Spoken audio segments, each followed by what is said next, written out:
Welcome back to Adjusting the Compass. My name is Charlie. I'm navigating my new life in a schoolie while learning how my mind and body have changed since my strokes. Today's trip is a heavy one, but it's necessary for anyone in recovery. We're talking about the people who leave us.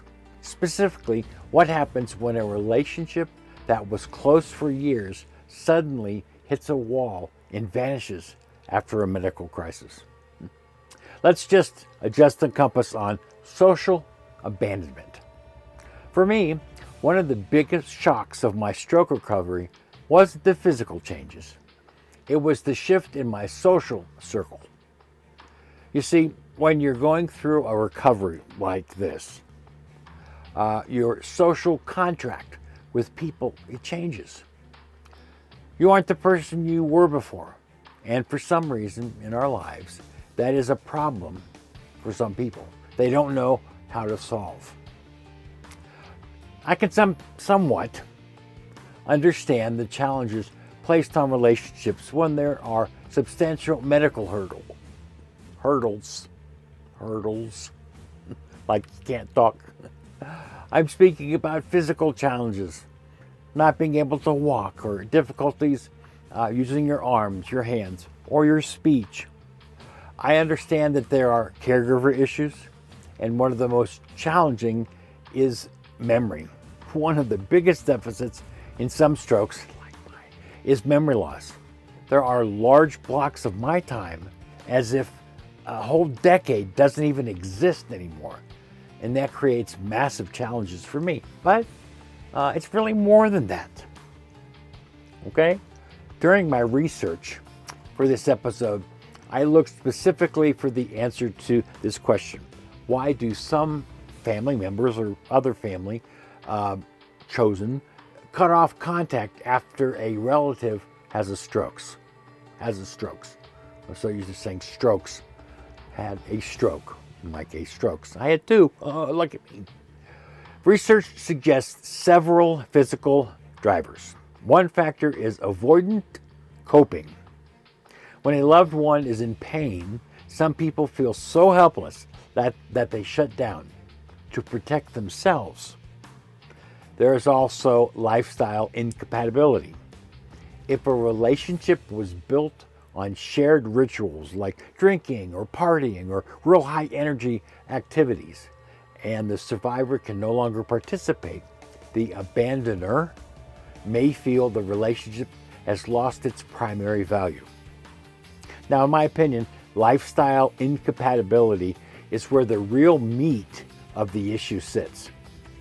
Some bonds are what I call substance-based bonds.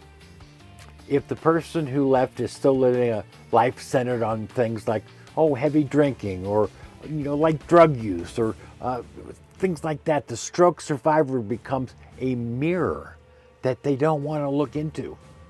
When you have a stroke, you are forced into a survival mode that prioritizes health and clarity, if you want to live. But if that family member is still in, say, party mode, your very existence becomes a judgment of their choices. They don't want to see the physical reality of what a body goes through. Seeing a relative survive a stroke, which in some cases can be direct consequences of those likely risky behaviors, it is a painful reminder of their own mortality. By cutting contact, they aren't just leaving you, they are protecting their own habits. They want to keep the party going, and they feel like your recovery dampens their social freedom, or it makes them feel guilty for their own choices. This is often referred to as the fair weather relative.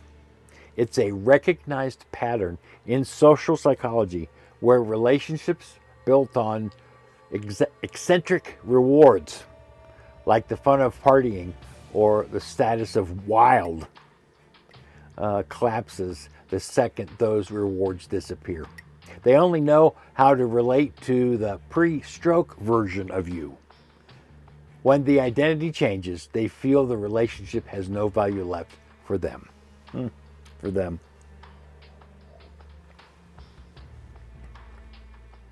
It's a profound disconnect. You are fighting for your life and your own independence while they are fighting to stay in the cycle of avoidance. They choose flight as their primary coping mechanism because it is easier to walk away than it is to adapt to a sober, quieter, or more intentional reality. There are many reasons that our relationships change or end. It could be something similar that I've just talked about, or it could be something totally different. Nonetheless, many times a close relationship comes to an end, and that is something we need to be aware of and understand enough to find a new path to adjust our own compass. So, how do we navigate this? Well, we have to acknowledge the ambiguous loss.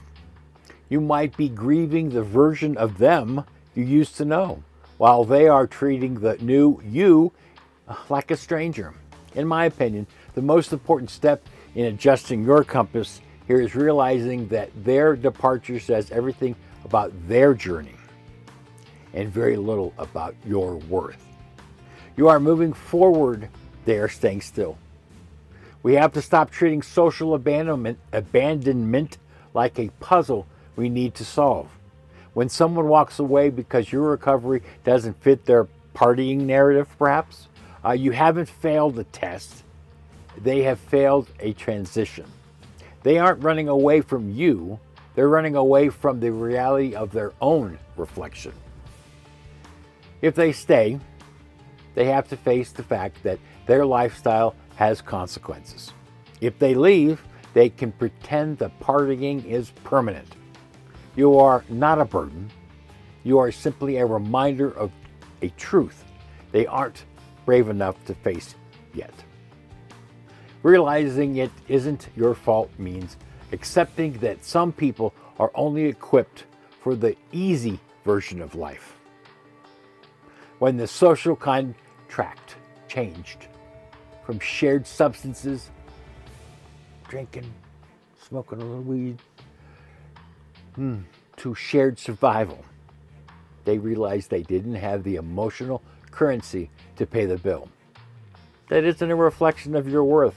It's a reflection of their emotional bank account being empty. Forgiving yourself for their absence is the ultimate stroke of luck because it stops you from looking backwards at a closed door and lets you focus on the road ahead. You are building a life you love, and you can't do that while carrying the weight of someone else's inability to grow. It just goes to show you, you never know when a stroke of luck can actually change your life for better. Sometimes that luck is simply the universe clearing the path of people who weren't meant to walk the harder miles with you. That's it. I'm Charlie, and I see you at the next stop, will I? I hope so. Thank you for watching, and I truly appreciate your time. Gotta put my coffee down. Deuces!